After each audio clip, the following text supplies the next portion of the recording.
हेर्नलाई राम्रो लाग्ने बस्नको लागि दुःख हुने खोटाङ भन्ने जिल्ला हो है।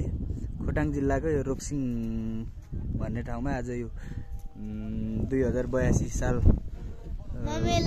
सुरुवात भएको अवसरमा नयाँ वर्ष मनाउने गरी मेला लागेको छ र यो खोटाङ बजार मैले देखाइरहेको छु र यो देखिएको यो चाहिँ एयरपोर्ट हो। बाटो चाहिँ एकदम यो भेरेटार भन्दा पनि कस्तो घुमाउरो देखिरहेको छ तर यहाँ पिच चाहिँ छैन यो किनकि यो हेर्नलाई राम्रो लाग्ने बस्नको लागि दुःख हुने ठाउँ विकासमा एकदमै पछाडि परेको तर पनि मन्त्रीहरूले अन्य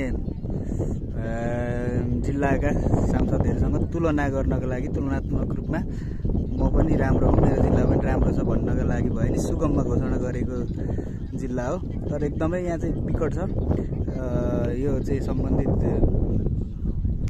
यो ठाउँका जनप्रतिनिधिहरूको ध्यान आकर्षण चाहिँ धेरै नै हुन जरुरी छ र अहिलेको माननीयजीले चाहिँ ध्यानमा पनि राख्नुभएको छ। ल यो तपाईँहरूलाई मैले देखाएँ है त।